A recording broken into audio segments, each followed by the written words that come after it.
And Lauren, that's being recorded now, right?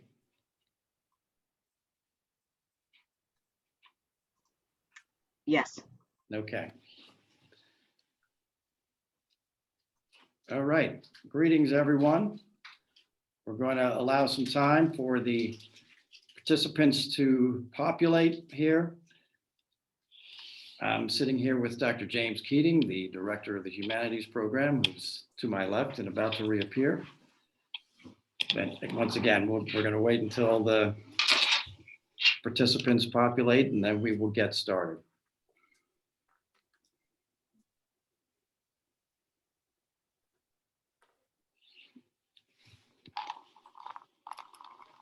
All right. Well, welcome everyone to the talk that is entitled Fatherhood Begins in the Womb by Ryan Bomberger. Fatherhood Begins in the Womb by Ryan Bomberger, whom we're very happy to have with us. I'm going to introduce Ryan now. Ryan is the husband of Bethany Bomberger and the father of 4 children. And he is the co-founder of the Radiance Foundation. The Radiance Foundation, a national non-profit organization that advocates that every human life, planned or unplanned, has purpose. Ryan has a BS in marketing from Messiah University and a master's in communications from Regent University. He is an Emmy award-winning international public speaker, columnist, and he is the author of the book, Not Equal, Civil Rights Gone Wrong. Over the last 12 years, Ryan has spoken at nearly 100 colleges. From out of his own personal story, Ryan speaks powerfully and with conviction and seeks what in conversation with me and Dr. Keating just very recently, he called a grace-based approach to the challenging issues of our day. Once again, he said he has a grace-based approach to the challenging issues of our day, something that impressed Dr. Keating and me very much. Ryan, we are very, very glad to welcome you to Providence College. Thank you so much for being with us today. Absolutely. Thank you. It's great to be here. Well, sort of here, virtually here, I guess. It's awesome that we can still connect in this way so that we can learn from each other. And that's what this is all about. Hopefully you'll learn a little bit from me and I can learn something from you as the participant. I love talking about this issue because I am a father. I have 4 awesome kiddos, 2 of whom were adopted. And so I'm really passionate about this issue. I mean, when you talk about family, it's the foundation of any society. We need our mothers and our fathers. In America, we are facing a national crisis. We have a fatherlessness epidemic where 40% of children born in America are born into homes without fathers. And social science proves time and time and time again the crucial nature of intact 2-parent married homes. Children flourish best in that kind of environment, whether you're talking spiritually, materially, emotionally. And so I'm going to dig into that in just a few minutes, but I want to explain to you a little bit about the Radiance Foundation and why we're so passionate about illuminating these issues. In fact, the Radiance Foundation does 3 things. We illuminate, educate, and motivate. We illuminate that every human life has purpose, God-given purpose. We educate people about a myriad of social issues in the context of that purpose. And then we motivate, prayerfully, we motivate because what good is our knowledge? What good is our faith if we don't actually put it into action? And so we started the Radiance Foundation to do these things. And it's not exactly an easy thing to do, to talk about these issues, but we want to equip people to feel confident to engage in culture shifting issues. So we do these multimedia presentations around the world as part of what we do. We also write op-eds in various news outlets on a weekly basis. We create original content. I'm a creative professional, so I love to create stuff to help us engage in conversations, to help trigger conversations. And so you can see it on our website. If you go to radiance.life, it's actually the easiest way to get there. We have tons of memes and graphics and infographics, the fact sheets, because I'm a factivist. I love bringing context and clarity to these issues. And so there are plenty of fact sheets with everything linked. So there's never a question as to any particular statistic or assertion. And we love creating this stuff. We also have a podcast where we can go beyond the soundbite and actually just delve deeply into these issues. And this is my wife, Bethany. We love doing this. In fact, this is our year anniversary. We're having a new show next week. We travel a lot, so it's not always a weekly podcast, but if you go to lifeispurpose.com, you can check out, I think we have about 20 or 21 shows.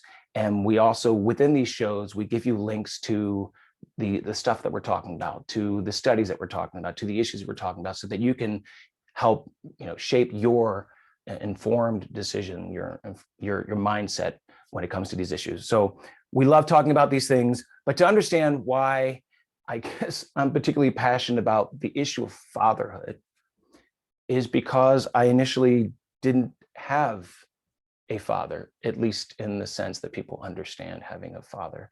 So I have to give you my little backstory so you can understand why is this guy talking about this issue? Why is he talking about fatherhood? And especially in a culture that tries so hard to redefine what marriage is, redefine who women and men are. Why am I particularly passionate about this? And it has to go to my own brokenness. And it also goes to the brokenness of a number of my siblings.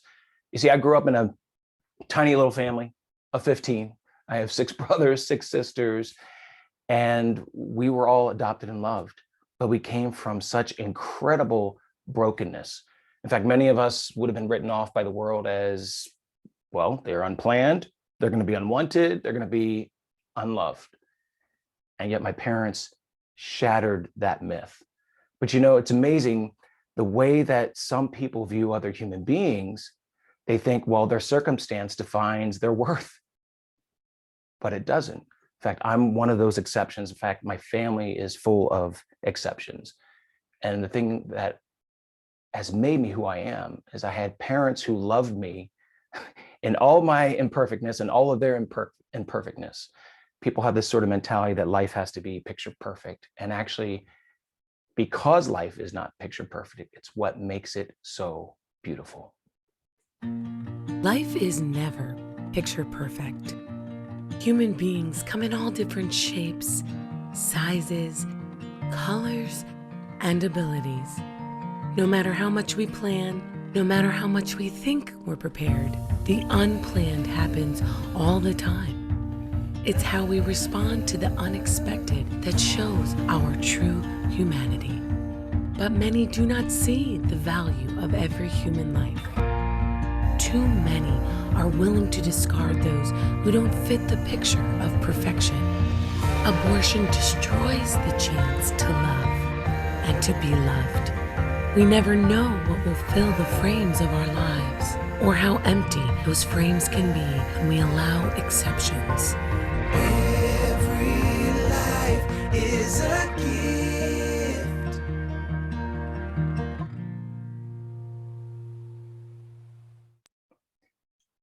I would say that the majority of those in my family would be those exceptions, those written off by the world. In fact, where the world would say they should have been aborted.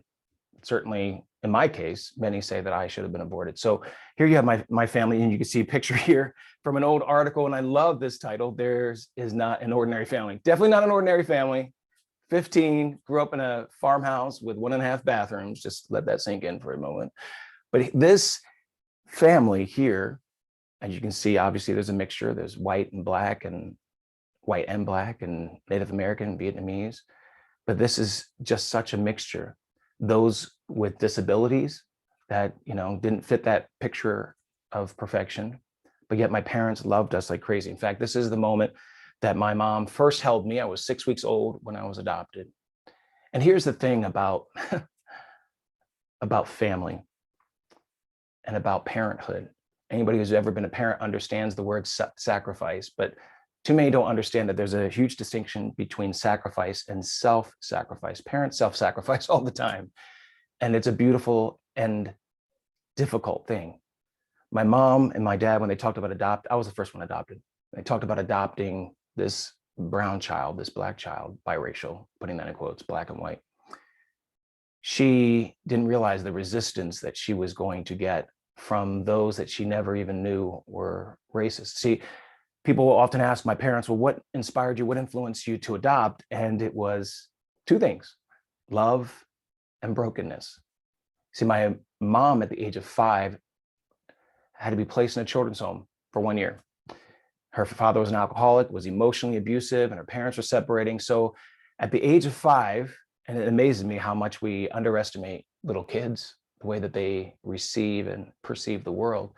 At the age of 5, her life was so radically changed in that children's home. Even though she had her mom and her dad visit her separately, she noticed that there was another little girl there with physical disabilities, and no one came to show love or compassion to that little girl. No parent came to visit her, and that broke my mom's heart. So that's where the heart for adoption began. And so she just remembers getting down on her knees and just praying to God, help me be a mommy to those who don't have one. And that's where that heart of adoption out of her own brokenness began. And so throughout her life, she tried to still connect with her father, because she knew that he was a broken man, but she just showed love to him throughout her life, even though he continually rejected her. He was involved with the original Bomberger family, the 3 homemade ones, the 3 biologically related kids. So he was connected just from time to time with them. But the moment they talked about adopting me, she realized that all of his brokenness included being a racist too. In fact, he said, if you bring, and I'm going to tame this down a little bit, but if you bring that Black child into your home, you're going to ruin your family. And so my mom literally had to lose a father in order to gain a son. So the moment my parents adopted me, he basically disowned her, had nothing whatsoever to do with our family the rest of our lives. I'll have to say he missed out on 13 amazing grandchildren, and I'm glad that my mom chose well. She chose me. So I am who I am because of that incredible woman. I'm also who I am because of my father. A man of faith, a man of integrity, a man who loved those that other men abandoned. This is my dad, and I've never known anyone quite like him. And this meme kind of sums up what the experience in our family was. Color isn't what binds us. Love is. It's not culture. It's not so many other attributes, but really love is what bound us together as a family. You know, I remember back when Justice Amy Coney Barrett was being confirmed, and some so-called anti-racists were attacking the judge at the time and her husband because they adopted children whose skin color was different than theirs. And so people like Ibram X. Kendi, Boston University professor and New York Times bestseller, accused them and others like them of colonialism and the savior complex, having a savior complex. Look, my parents didn't have a savior complex. They had a love reflex. This is what parents do. This is the beauty of self-sacrifice. And so when I think about, fatherhood beginning in the womb, I think about how did my dad respond to those situations of the unplanned? He opened his arms and he loved us. He loved us like crazy. For, the lives that would be so easily discarded, he was like, I'll take them. And every year there's like a new flavor added to the family. I mean, you're talking 13 kids, 10 of us adopted, but he loved us unconditionally. He sacrificed for us daily to provide and care for us, just like my mom did. Each of us, for all of our many different reasons, needed both our mom and our dad. Some of us came from horrifically abusive backgrounds, physical abuse and sexual abuse, and we needed the stability and the unique differences that a loving married mother and father would bring. So here, this article, and I love the title of this because the journalist actually got it. I felt like it encapsulated the myth of the unwanted child. It just kind of shattered that whole thing because, as you can see, unwanted children find their wanted. This is pretty much like the DNA of pro-abortion activism, in that no child should be unwanted, and children who are born into difficult circumstances shouldn't have to deal with difficulty or adversity, but yet adversity makes us better human beings. So here, some of us may have been unwanted by a biological parent or parents, but we're all wanted by someone. And so I want to show you just a picture of, whoo, these are all my siblings and my parents. So this is the whole Bomberger group here. And you can see we obviously don't look alike. Even the white people in the picture have some afros, but this is just such a mixture. I grew up in diversity. I love diversity. Diversity is powerful and beautiful, but so is commonality. And one of the most powerful things I learned growing, there are many things I learned in my family. One of the most powerful things, and this is actually a foundational tenet to the Radiance Foundation, is this, that we're all one human race. One human race. And if you're coming from a biblical perspective, Acts 17:26, it says, for one blood God created man.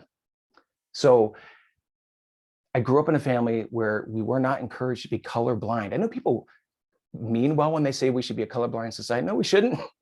God created color for us to enjoy and to celebrate, but not to separate ourselves by it. And so when people say that, I'm like, no, not colorblind. We should be colorful, but not, we can't think that we can determine or understand or assume things about somebody simply because of the hue of their skin. And so this is why this is such a powerful lesson I learned. And quite honestly, too, when you talk about racial reconciliation, one of the most powerful forms of racial reconciliation, if you want to put it that way, is bringing a child of a different ethnicity, different color, different melanin into your home and loving him or her simply because they deserve to be loved. That to me is one of the most powerful forms of reconciliation. Now this, I kind of advanced this to, let me go back here.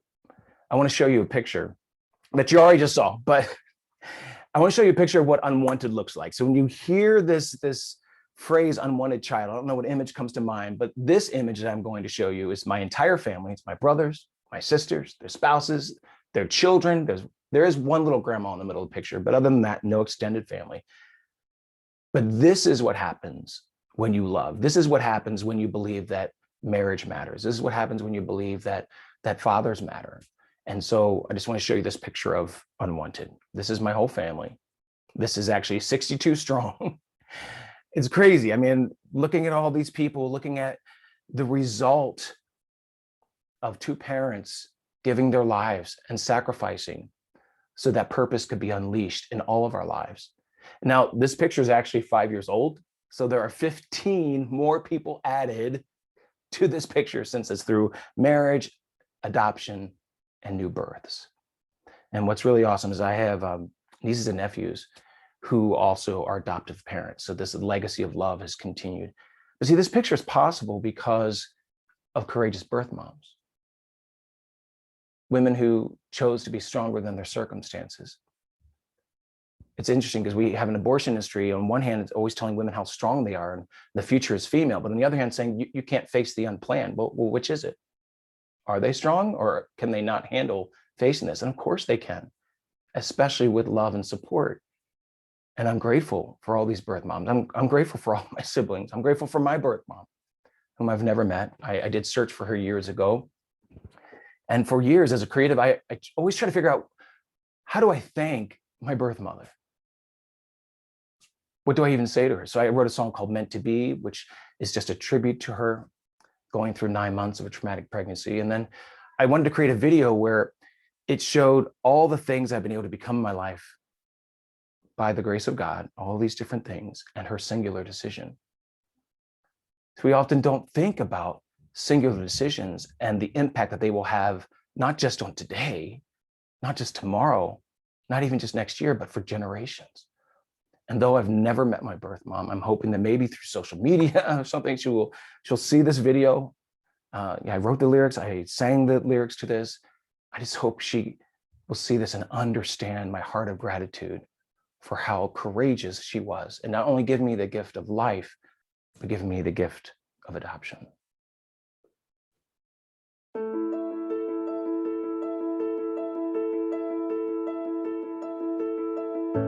You couldn't see what I would be. It wasn't part of your plan. Stronger than your circumstance. You gave my life a chance. Touching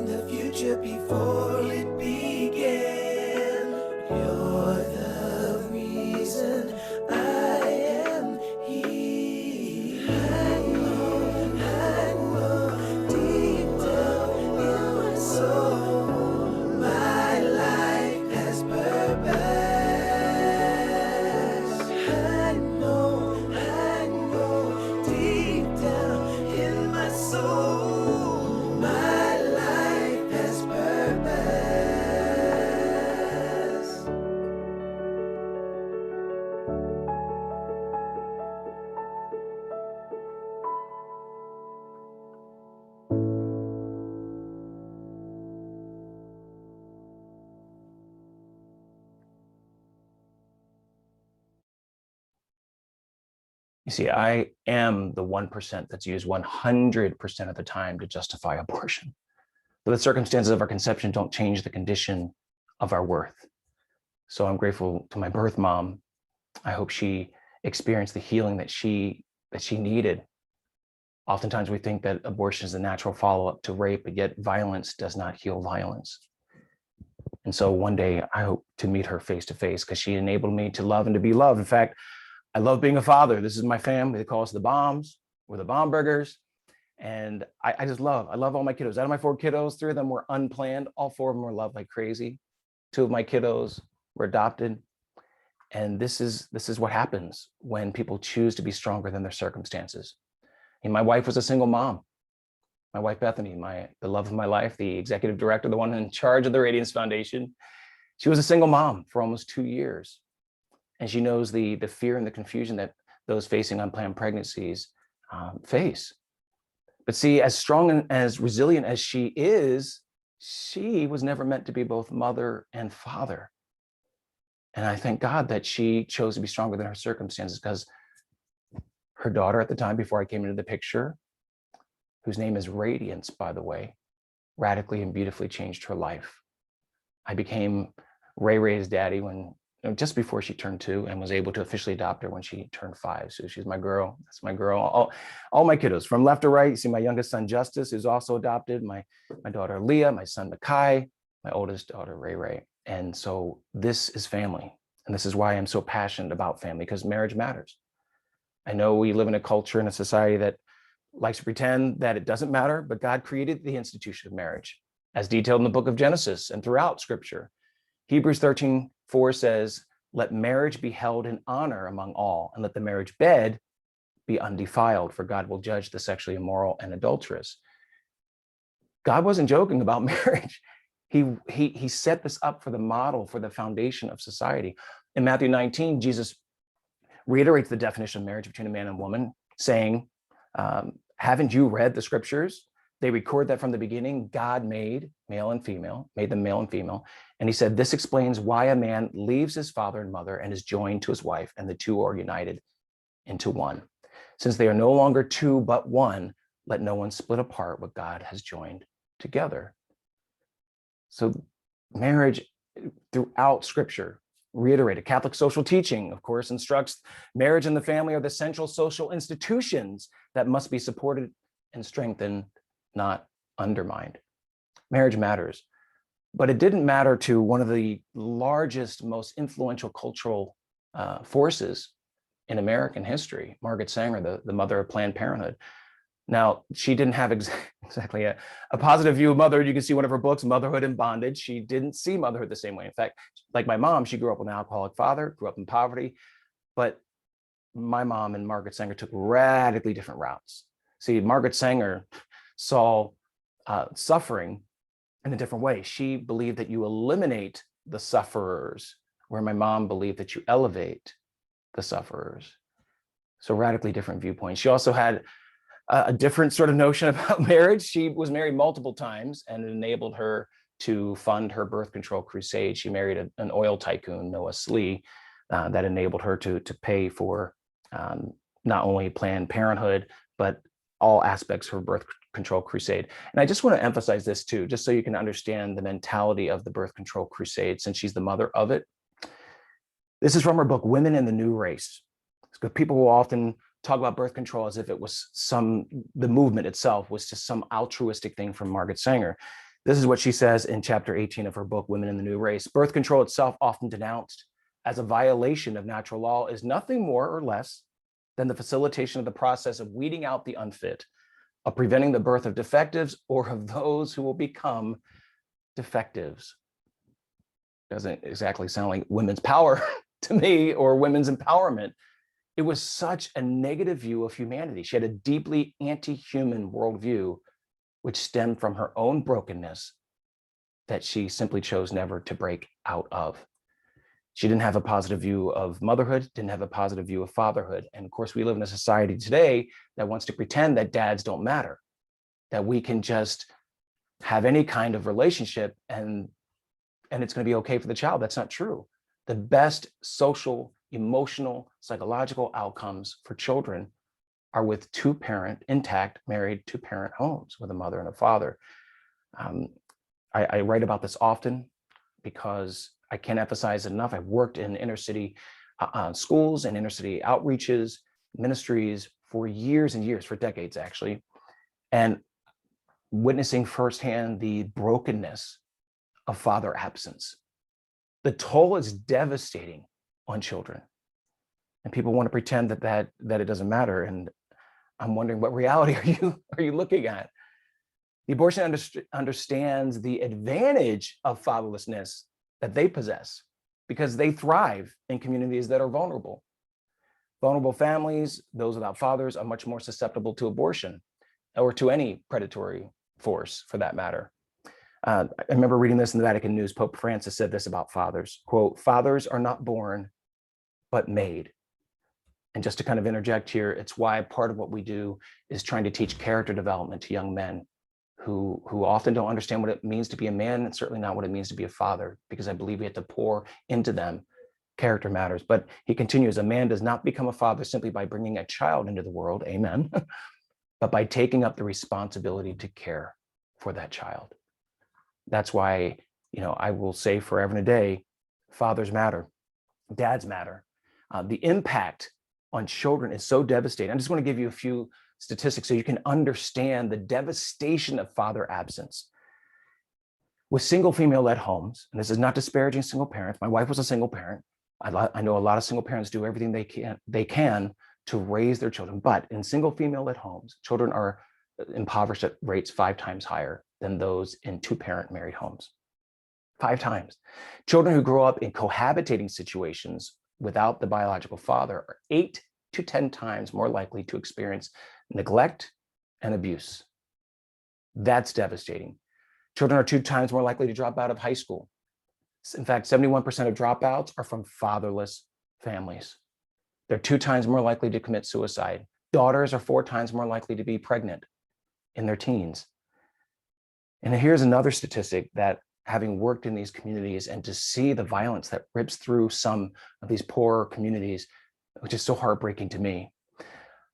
The statistical data shows this, that a 1% increase in the proportion of single parent families in a neighborhood is associated with a 3% increase in an adolescent's level of violence.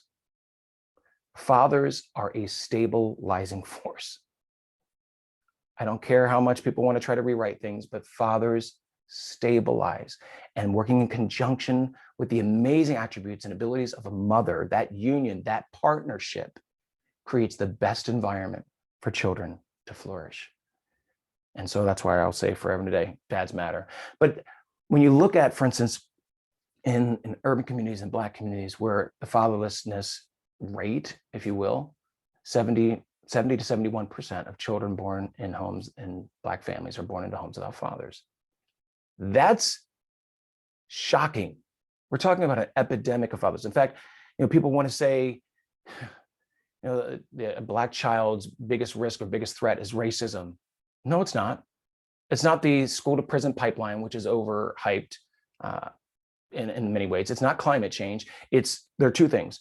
The biggest threat to a Black child is 1, not being born, and 2, if they are born, not having a father in his or her life. That's the reality. That's why I want to talk about briefly abortion and racism. This is always the easiest topic to talk about, of course, but when you talk about abortion, you can't avoid the conversation about the inherent racism. Eugenics, which is a racist and elitist pseudoscience throughout the 20th century, is what birthed Planned Parenthood. In fact, the same vile pseudoscience of eugenics that birthed the Holocaust birthed Planned Parenthood. I don't have enough time to go into all those particulars, but the pseudoscience was wretched, and yet so many embraced it. But it's the reason why, if you see today, abortion is the #1 killer in the Black community. It outnumbers the top 20 leading causes of death combined. So when people talk about Black Lives Matter, I agree. Yes, Black Lives Matter in and out of the womb. But you're talking about the #1 killer of Black lives. In fact, in New York City, where Planned Parenthood is headquartered, more Black babies have been aborted than born alive. And yet pro-abortion activists call this reproductive justice. They celebrate it as reproductive justice. It's the only demographic that has more induced deaths than births. Not everyone goes along with this. In fact, many of my colleagues, my friends, I have a wonderful colleague in Louisiana, State Senator Katrina Jackson, who has been an author of numerous pro-life bills. And she actually shatters this mainstream media narrative too, that abortion is a white male, or sorry, opposing abortion is a white male Republican issue. No, it's a human issue. And it involves humans of every hue and every background. But she describes abortion this way: abortion is modern day genocide. Those are heavy words. She's not the only one. But when you can understand the history of Planned Parenthood, you understand the present statistics and the continued targeting, it's not so far-fetched. Let me just show you. This is actually from 300 current and former Planned Parenthood employees who declared this online last summer, something that the pro-life movement has been saying for a long time. It was actually PPGNY, which is Planned Parenthood of Greater New York. This is what they said online, signed by 300 current and former employees, saying Planned Parenthood was founded by a racist white woman that is part of history that cannot be changed. They go on to say, we know that Planned Parenthood has a history and a present steeped in white supremacy. Well, of course they do. They can't change their DNA, no matter how hard they try. But yet they'll do things like this, tweet things like, if you're a Black woman in America, it's statistically safer to have an abortion than to carry a pregnancy to term or give birth. Let me just change the context of this just for a moment. Could you imagine if former President Trump tweeted this? What do you think the reaction would have been? This is junk science. There's nothing medical about this whatsoever. But Planned Parenthood tweets this kind of racist rhetoric, this propaganda, and they get away with it. Now, the current president of Planned Parenthood, Alexis McGill Johnson, wrote in 2019, so about a year and a half ago, she writes this because Planned Parenthood has been defending Margaret Sanger all these years. Doesn't matter how racist her writings were, doesn't matter how racist her actions were, doesn't matter how elitist and just vile her worldview was, particularly the way that she looked down on so many different groups of people, they defended her. And so in 2019, the new president of Planned Parenthood defended Margaret Sanger in Wall Street Journal. But wouldn't you know, just 2 days ago, this is an op-ed in New York Times from that same Planned Parenthood president. I'm the head of Planned Parenthood. We're done making excuses for our founder. As the article goes on to make excuses for the founder. So she doesn't call the founder a racist. She's unwilling to call her a racist. She doesn't cancel the eugenicist, and Planned Parenthood is still killing disproportionately Black lives. In fact, Planned Parenthood kills 318 Black lives every single day. So abortion and racism, you can't talk about it without invoking Planned Parenthood. And I'm not the only one who's doing this. Dr. Alveda King and many of other civil rights leaders and pro-life leaders who have been saying this for years. And to actually see some of these employees catch on, they just don't see the whole picture yet, but they're catching on. But here, the historical figure, you've all have probably heard of her. She was an anti-poverty activist. She was a voting rights activist, Fannie Lou Hamer. And she had no love for Planned Parenthood. In fact, she was forcibly sterilized as a result of the eugenics that Planned Parenthood ushered in. Every state has a eugenics board, and they forcibly sterilized over 60,000 people, taking away their ability to reproduce, to have a child. But Fannie Lou Hamer had this to say about Planned Parenthood. By the way, she was profoundly pro-life. She was an adoptive mama. And she also considered abortion to be genocide in the Black community. But I love that she writes, I'll tell you the next thing that I don't buy. I don't buy distributing birth control pills and legalizing abortion because they're talking about us. If you want to abortionize somebody, do it to yourself, because I'm going to try to keep the children.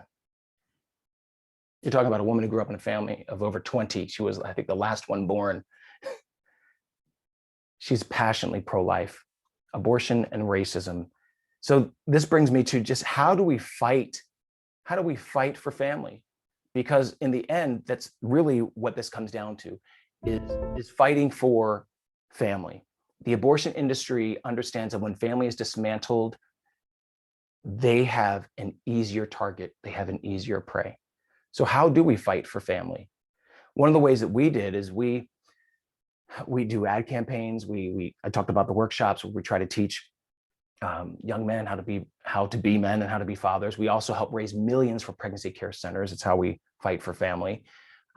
Pregnancy centers that actually walk mothers and fathers through the pregnancy and for years after the child is born. And they provide hundreds of thousands of free material items, parental training. I mean, it's called Earn While You Learn. There's so much that happens. But one of the things we did too is we tried to call out one of the civil rights organizations that I grew up revering, that I grew up loving, the NAACP. I mean, you're talking Brown v. Board of Education being one of many of the landmark decisions of the NAACP, but I could not understand, how are they partnering with the leading killer of Black lives? How are they actively partnering? How can you say on one hand, Black Lives Matter, and you partner with the leading killer of Black lives? So as a factivist, as a columnist, I decided I was going to write an article about the NAACP's tragic, just willful ignoring of the fatherlessness epidemic in the Black community and their radical pro-abortion advocacy. So I wrote an article that had a title like this. It said, "The National Association for the Abortion of Colored People." So let me just say, they hated the title, they hated the article, they sued the Radiance Foundation, and they sued me personally. But this is how you fight for family, because I'm not going to back down. Something is true. I know it's a delicate balance of speaking the truth in love, but I'm never going to back down. And, going up against the NAACP was never part of my 5-year plan, my 10-year plan, any year plan. But the irony of, a civil rights organization suing a brown guy for exercising one of my most basic civil rights, free speech. But I will say 2 years in federal court, the battle was surreal, but we won. We were victorious over the NAACP. Sadly, the NAACP still has a radically pro-abortion position and continues to partner with Planned Parenthood. It's the reason why I wrote this book, because I couldn't understand why the civil rights movement had veered away from protecting the most disenfranchised, from ignoring the inherent racism in the abortion industry, and the fact that abortion is the #1 killer of Black lives. So I wrote this book, Not Equal: Civil Rights Gone Wrong. I'm motivated because of one of my childhood inspirations, Frederick Douglass. I don't know if you remember Frederick Douglass, hopefully you do. America wouldn't be America without Frederick Douglass. He was a former slave, an abolitionist, a women's rights activist, or maybe I should call him factivist. He helped to reshape the conscience of President Lincoln. And see, what did he do? Did he just throw his hands up and say, look, the news media is not telling the truth about slavery? Well, what can I do? I'm just a former slave. What can I possibly do? Well, the greatest orator probably of our time decided that he was going to start his own newspaper. And he started the North Star, because, news has been fake for as long as it's existed. But he refused to give up. And he said the reason why he started the North Star was this. He says, "I see before me a life of toil and trials, but justice must be done. The truth must be told. I cannot be silent." We don't have the luxury of silence when there's injustice happening all around us. Fatherhood begins in the womb. And if we had more men to step up and to be the fathers that they're supposed to be, there would be many women who wouldn't feel the pressure of even having to make that choice. I love the slogan, the masthead slogan from Frederick Douglass on North Star paper. It says this: "Right is of no sex, truth is of no color, and God is the Father of us all." I love that. And just to kind of put things into context, Frederick Douglass was also conceived in rape. The thing is, earthly fathers matter, and the Heavenly Father matters. So that's why I'll keep on talking and celebrating the beauty, the stability, and the empowerment that fathers bring to our society. So with that said, I think we have a little bit of period, a little bit of time to do some Q&A, and would love to answer some of your questions. thank you again, once again, Providence College, for allowing me to share my perspective. Of course, we could go hours into each of these different little pockets, but thank you so much for allowing me the time to share. And right now, I would love to try to answer some of your questions. Thank you, Ryan, very much. I would like to encourage anyone who would like to ask Ryan Bomberger a question to use the Q&A button at the bottom of your Zoom screen. On mine, it's at the far right. It says Q&A. And please feel free to write a question in there, and we will field those questions, Dr. Keating and I, and we will pose them to Ryan. We may not be able to field all of them, but we'll do the best that we can. So Ryan, we've already got a couple here. So I'm going to pose that to you. So Ryan, you spoke about the women who choose to keep their babies, they choose life. There's a question here that asks, what if a woman does choose to have an abortion? Are you saying that they are weak? Absolutely not. There are so many factors that go into that. Sadly, you've got an abortion industry that's constantly propagandizing women that this is their only choice, that they don't want to face parenthood. They're misinformed on a whole host of things. So no, I'm not suggesting that there's weakness. I mean, it's a crisis situation. And what they need are people who are going to be active healers instead of activist hucksters trying to sell a service. That's why we do partner with pregnancy centers who actually realize this is a traumatic experience for some to go through. And that's why you look at pregnancy centers, many of them are run by women who've been exactly in that same place, who've been exactly where they're. There are women who are executive directors of these centers who are post-abortive.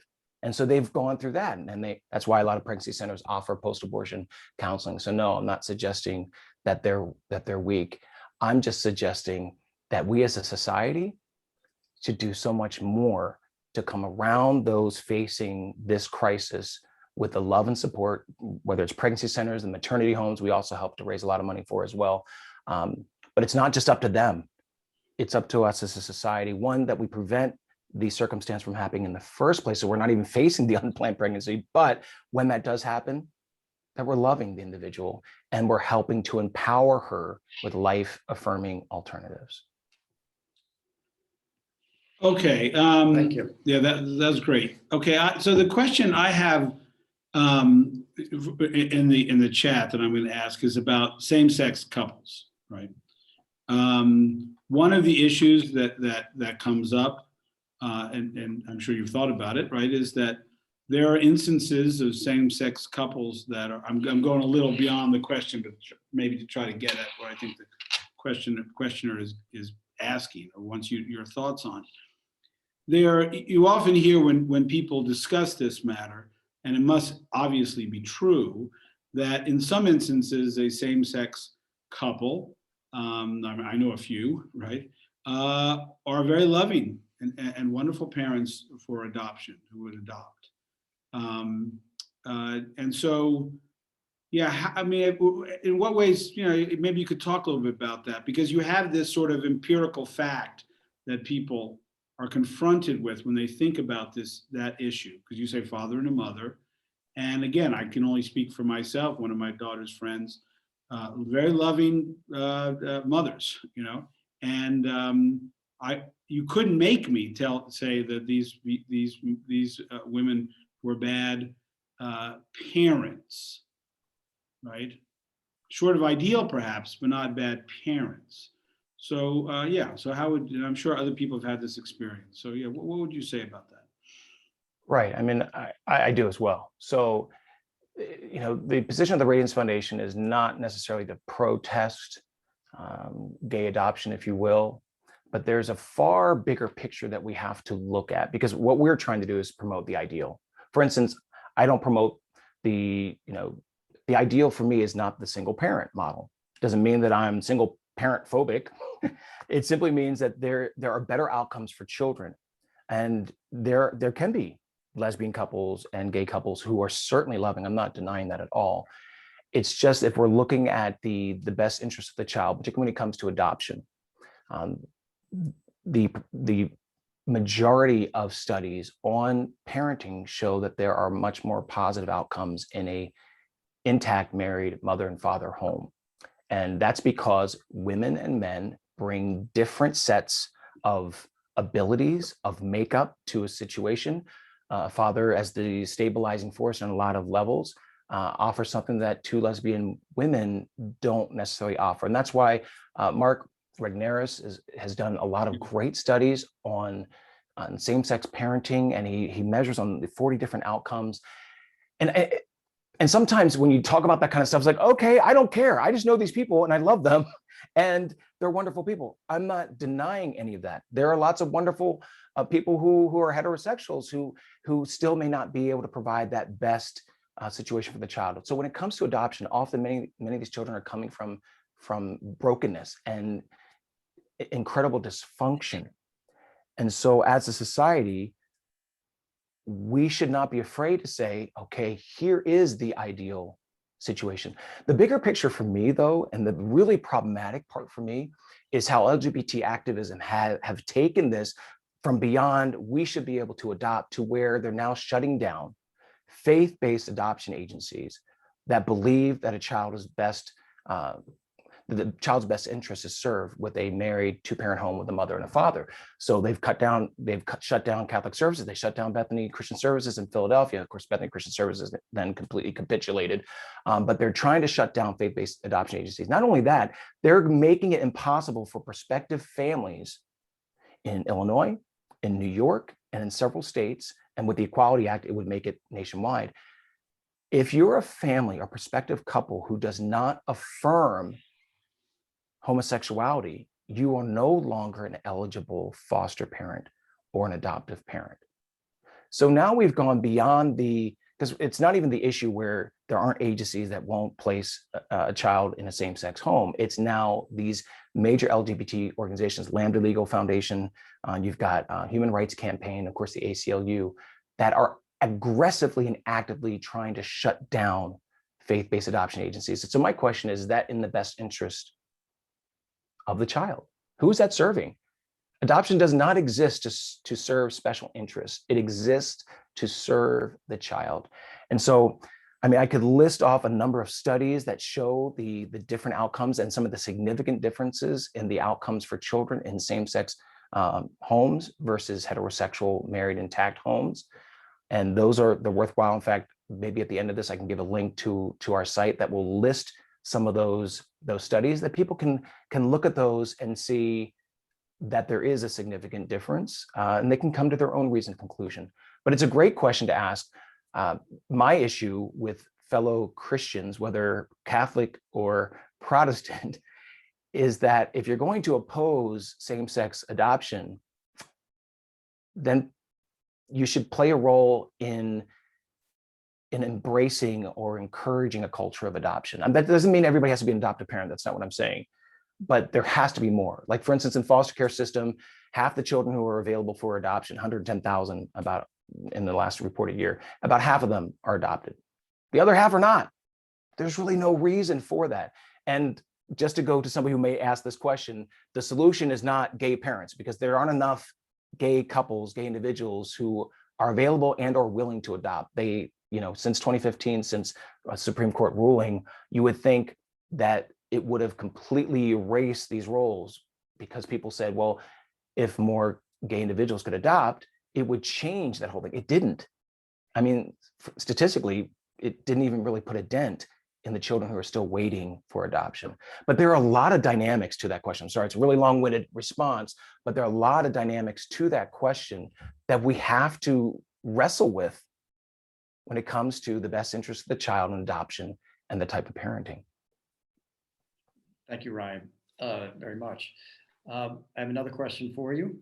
What would you recommend as actions that we might take to combat this epidemic of fatherlessness, these fatherless households, maybe for both men and for women? What measures might we take? Well, we have to understand that the government is a horrible substitute for a father. That's first and foremost. So our social policies, I mean, you look at the war on poverty in the 60s, and I mean, you're looking at, I think in 1940, it was about 4% of Black homes were fatherless. And then in the 60s, Daniel Patrick Moynihan, who was sounding the alarm as a politician, saying that there was a out of wedlock birth rate, that's what the phraseology was used, was 25%. And now we're looking at 70%. So the government has constantly injected itself as if it's some sort of great replacement for a father. They're not. So part of it is advocating for social policies that strengthen families, not dissolve families. And that's a huge part of it. This is not some anti-welfare screed. In fact, I'm very supportive of temporary, that's what it's called, temporary assistance for needy families. I'm an advocate for that temporary assistance, but what happens is it becomes generational and perpetual. And so part of what we can do in changing this epidemic of fatherlessness is really encourage what prevents the fatherlessness. And that's a culture that, I mean, people don't like to hear this, but we're in a culture where it's like, hey, it doesn't matter. Sexuality and sexual behavior, it doesn't matter. It does matter. Obviously, we see the repercussions of reckless sexuality. And this is women and men, because obviously it takes two to make all that happen. But if we're encouraging people, I know people don't like to hear about abstinence. People don't like to hear about restraint. They don't like to hear, I have 4 kids. No one wants to be told not to do something. That's just our nature. But the reality is, if we don't encourage that kind of restraint, we're going to continue to have this epidemic that's increasing. I mean, we look at abortion, 86% of women seeking abortions are unmarried. So this is really predicated on a massive level of abandonment. And so part of what we do is, in some of the organizations that we work with, build up young men to, character development and having them understand what it means to achieve a dream, because sometimes you have to give up certain things to achieve that dream. It's encouraging that. It's encouraging women to want to aspire, young women to want to aspire toward more. But if we don't start encouraging the stuff that's preemptive, it's kind of hard to come back around and fix some of that brokenness later on. The other part that I really want to encourage is churches talk more about these issues. You have churches now are stepping up and being very supportive of single moms. I love that. But they also need to step up and teach young people what it means to be responsible. What are the consequences to our actions? And I think that would go a long way. This is part of what the mainstream culture is obviously not teaching young people. It's basically do whatever you want to do. It's the whole free love thing. And that doesn't work out so well. But I think if we address it from a social policy standpoint, we address it from a cultural and spiritual standpoint, that we will strengthen our society, because people have a better understanding and the meaning of why family matters, why marriage matters more. Ryan, perhaps briefly, I'm going to just intervene there and say, how do you build up young men? I noticed that you have one of the presentations you give is called Men by Design. And it seems to me you have a vocabulary for talking to men about men. How do you build up young men? I've been involved in several programs that involve with young men, broken chains. I mean, part of it is spending that time, because you're talking about a lot of kids who have a lot of alone time, particularly those who are fatherless, who are trying to navigate the world on their own. And so part of it is teaching them about their worth and their value, teaching them about the beautiful benefits of achieving this goal and achieving that goal, and even instilling in them that having a goal is a beautiful thing. It's actually heartbreaking how many young men don't even have a vision for their lives. And so part of that is really talking through with these, because a lot of times they don't have those kind of conversations with their friends. They don't have the support system in their home to actually engage in those kinds of conversations. So part of that is that we also, one of the organizations that I love is called Men of Iron, and it's a church-based mentoring program for young men to understand who they are, particularly from a biblical standpoint, but to also understand what their role is in so many different facets in our society. So I encourage all kinds of programs like that. And quite honestly, I was a mentor in college for a big brother, big sister. This is something college students can do right now. You see so many young kids who are written off as hopeless, that, you know, their situation is desperate. Well, then step in, be a mentor. I mean, take an hour or two a week and pour into that kid. And I'm telling you, you will begin to understand how you can help reshape and redirect that trajectory as a mentor. Thank you. That's great. Oh, you mentioned the issue of color blindness, and someone asked this question, and I'm intrigued by your answer because, of course, when most people say I don't see color, what they mean is I don't hold it against or for anyone of their, you know, what color they are, which obviously is a morally proper position, right? But at the same time, you know, you made the argument, and I think, you know, I think it's very captivating that actually, if you don't see color or ethnicity or sex or gender, you know, all these other things, you're not really seeing the person, right? And you have to build a community made of persons, right? Because you got to get to know a person, learn their own story and their location and all that kind of thing. But at the same time, the reason why people, you know, want to say something like that is because it seems that we've made race, and you sort of touched on this, and ethnicity, if you include certain ethnicities, into the defining characteristic of a person, even to the point that people can't even deal with one another cross-racially, which of course is poison. It's total poison. Yes. Yeah, so maybe you could talk on that. You've probably thought quite a bit about it. I live it. I live it all the time. I mean, this to me is so tragic. We're actually in this place in 2021 where the complete reversal of MLK's admonition to look at character over color has been reversed. So it's color before character. It's color before everything right now. And that's so destructive.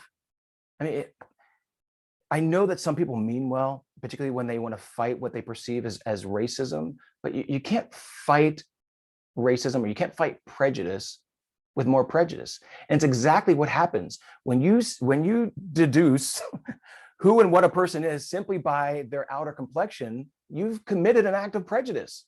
You can't possibly know somebody by the hue of their skin. And so, of course, I'm not advocating looking past all these things. We are these things. It's part of what makes us who we are. Our gender, obviously, our ethnicity, our color, our experiences, all those things. But wow, we live in a culture right now that is so fixated by color to the point where it's so polarizing that the assumption is, well, it's the whole critical race theory thing, where apparently people are only divided into two groups, the oppressed and the oppressors. Well, that's a depressing and nihilistic way of looking at life. And what am I, as someone who's biracial? Am I both an oppressor and the oppressed? I mean, that's why I advocate that as a Christian, I advocate that if our identity isn't first deeply rooted in Christ, it will be uprooted by everything else. And this is what we're experiencing in our culture today, because our identity is fixated on the temporal, on things that change. And for people like myself and my children, at least 3 of my children, who are multiracial, where should their identity lie? Well, I want it to lie in something that's fixed, because it's not going to be the hue of their skin. And the hue of their skin is going to tell somebody their moral convictions, their political worldview, or anything else about their makeup. And so that's why I'm a staunch advocate for the fact that character matters far more than color. Don't ignore the color. It's part of the makeup, but character transcends color in every situation. And it's how we better address issues of racism, is because we then see the person as a human being made in the image of God with equal and irrevocable worth first, before the other attributes. And that's how I think we can approach the situation more lovingly. Thanks, Ryan. I have a question here that would like you to talk a little bit more about the attributes of good fathers. Now, of course, you said things in your talk: a father stabilizes, things of that nature. You talked about the devastating effects of the absence of a father. Say a little bit more about the attributes of a good father and the sort of influence that can have. Oh yeah, a loving father. Of course, that can be subjective to people. What is loving? I had a dad who had 13 kids, and yet he was present for us in so many different ways. And it's not easy to be present with 13 kids. That's a difficult task. I mean, you can have 2 kids, and that's a difficult task for a father. But a father must be present, must be involved. I mean, that's why some of the metrics and some of these studies talk about, the percentage of time that fathers spend eating with their children, reading to their children, playing with their children. These, especially in those early years, is so formative. This is so crucial in developing a healthy child on so many levels. So as a father of 4 who has a very busy schedule, first of all, my family is first. Like for me, first of all, it's faith and family, because the reason why I believe that family is so important is because of my faith. So even though I have a crazy schedule, I travel around the world and I do all these events, but that's secondary to my family. So I will always sacrifice for my family. And as I grew up, my dad obviously had to sacrifice things. He wanted to sail, and he loved boating, but with 13 kids, you have to put some things on the back burner. And that's what happens. But we live in a culture today it's so narcissistic. I gotta, self-care, I gotta take care of me. Now, to an extent, obviously, you have to take care of yourself in that you can't die, or you're obviously not a good father. But you have to understand that there is a level of self-sacrifice that happens. And for me, I will spend time with my kids. Even though I may have wanted to do this thing or that thing, I need to spend that time with those kids. I need to read with my kids. I need to talk to them and find out, how's your day been? I mean, a lot of fathers, sometimes we get home from, now I work from home and we travel a lot, so I don't have the office situation. But sometimes we get home from work and you just want to disconnect and slump down. But a good father is one that is always trying to be that present father, always trying to be that good listener, not always trying to solve everything like that, because that's what guys we tend to do, but listening. I have a 16-year-old daughter. I got to listen to my daughter. I don't know how many have 16-year-old girls. And Ray Radiance is amazing. She's an amazing 16-year-old, but I want her to understand that I care about what she's going through. And she knows that by the way that I listen to her and the way that the conversation goes. So that, for me, those are some of those things that fathers do in being present, being loving, being devoted, that makes them that stabilizing force. I'm particularly touched by that, but she knows by the way you listen to her. I think that was beautiful. Jim. Okay, this is our final question, but it's been asked a number of times in different ways, which surprises me a little bit, but obviously people want to hear what you have to say on this matter. But abortion, right? You're obviously a pro-life guy. Right. Can you make, what's your argument for why people should consider abortion is something that ought to be avoided at all costs, obviously. So as I said, it seems obvious to me what you're going to say, but I guess people want to hear it, so I want to hear it as well. Sure. Well, abortion is the intentional killing of an innocent human life. And so as someone who is brown, who is the beneficiary of the abolitionist movement that erased the institution of slavery from our country, I can't help but see that shift of denying personhood to people of my complexion has moved to another people group, to the unborn, to the most defenseless. So for me, I see that as a continuum. And that's why I see it as the injustice that it is. Every human being is a person, every person is a human being. So that for me is why, and especially as someone who was adopted, someone who was rescued from the violence of abortion, someone who has 2 adopted children, and my youngest son particularly also rescued from abortion, I can't help but feel moved to rescuing the most defenseless. And that doesn't just include the unborn, because I abhor the exploitation of women by the abortion industry. The abortion industry profits, you're talking Planned Parenthood, for instance, is $2.3 billion organization. They're not doing this out of charity. They're not doing this out of, benevolence. It makes them incredibly wealthy, which is why they miseducate women all the time. It's why they fight every women's right to know bill. I think women should have the right to know all the physiological and psychological consequences of abortion. Why does the abortion industry fight it? I want women to know that when they go to Planned Parenthood, if they choose parenthood, you don't have support from Planned Parenthood. They're not teaching parenting classes. They don't have baby boutiques and mama boutiques that provide the hundreds of thousands of items and support, not to mention the classes and the life skills classes that they often get at pregnancy centers. So there are a lot of different reasons why I want to fight the injustice of abortion. But when you look at the destruction, the intentional destruction of human life and the exploitation of women and the elimination of fathers, I'm sold.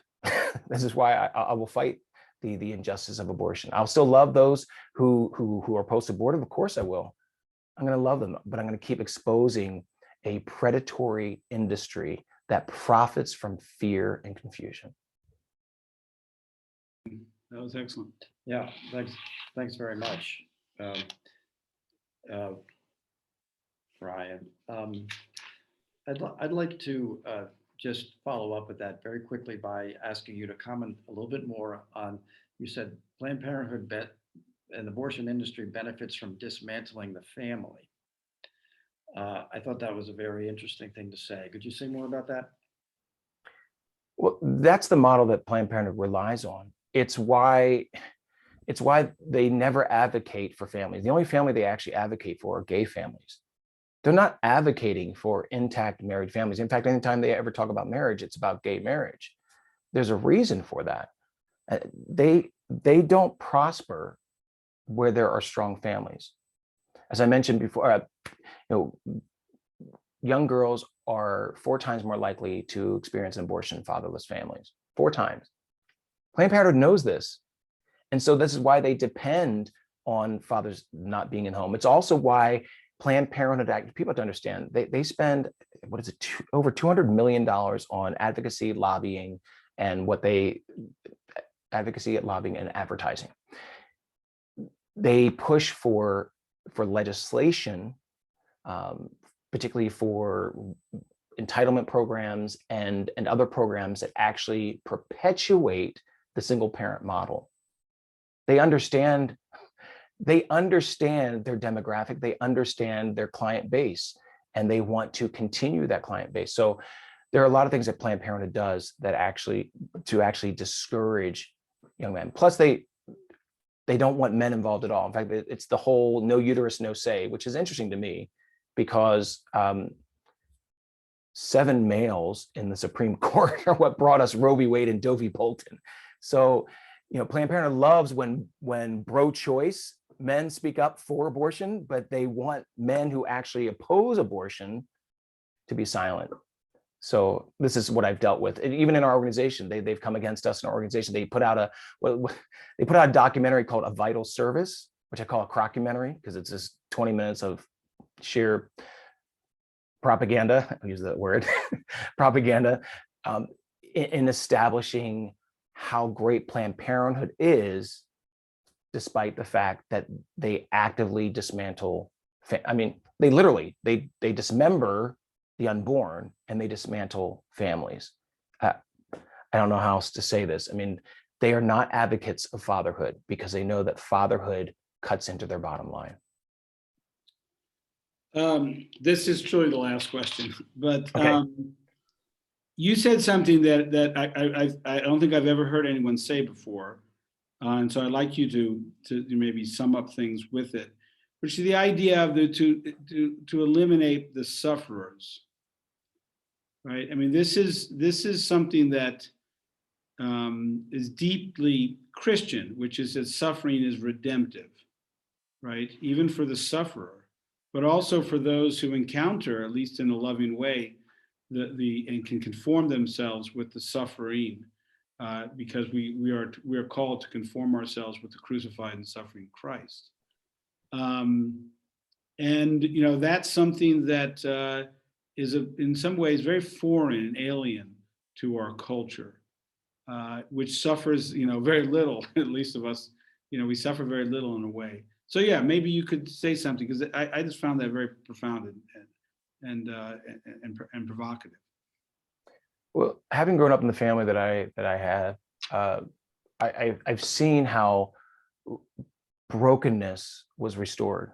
I mean, this is what adoption does in the natural and the supernatural. It brings healing and restoration. So I've lived this. I've seen the restoration. I've seen that healing from the suffering, and I've seen the way that my parents loved the sufferers, the children they brought into their family.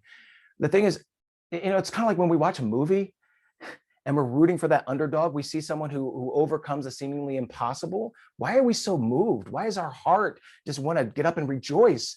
It's because that's how we're wired. I mean, Proverbs 31:8-9 says, be a voice for the voiceless, speak up for those being crushed, ensure justice for those who are being denied justice. This is the calling of Christians. But what we don't understand is that adversity that we go through makes us better human beings. I have siblings who have physical disabilities, and I have god brothers and god sisters who are Down syndrome, who are blind. And I have seen, people will just write them off, they'd be better off dead. No, they aren't. They're not better off dead, and the world isn't better off dead without them. We learn so much from struggle. We learn so much when we actually pour ourselves in to help alleviate somebody else's struggle. So when people say, someone shouldn't be born into poverty. Well, guess what? Greatness has arisen out of poverty. Look at Dr. Ben Carson. He had a single mom, and he and his brother, his mom was like, you're not going to be statistics. Dr. Ben Carson didn't want to read, but his mom's like, oh, you're going to read. And he became a world-renowned pediatric neurosurgeon. But yet people would look at that and say, oh, well, no single mom should have to go through that. That child shouldn't have to face the difficulty of poverty. And yet greatness arises out of poverty all the time. We have so many situations. Oprah Winfrey is another perfect example. Grew up sadly, she's pro-abortion, but she grew up in poverty, grew up as one of those situations where people say, well, I'd understand that person shouldn't have to go through that. But this is the beauty of suffering. And I say that not for people to misunderstand, like we want people to suffer. No, you don't want people to suffer. But suffering has such an amazing impact on both the sufferer and those who have poured their lives into elevating that sufferer. So that's why, as a Christian, I'm going to keep pouring my life into the most defenseless, the most marginalized, the most defenseless, because for me, that is my act of worship. That's my act of love. I'm going to keep on loving the broken so that they can experience breakthrough. Ryan, thank you so much. We really enjoyed your presentation. Speaking for myself, I was profoundly moved by it. Some of the comments we've gotten indicate the same thing. You're a gift. Thank God you're here, and thank God for your witness. And thank you so much for this seminar. And thank you for those who came. I hope. And thanks to all those of you who were here, who came, who listened. All right. Have a great evening, everybody. All right. God bless. God bless.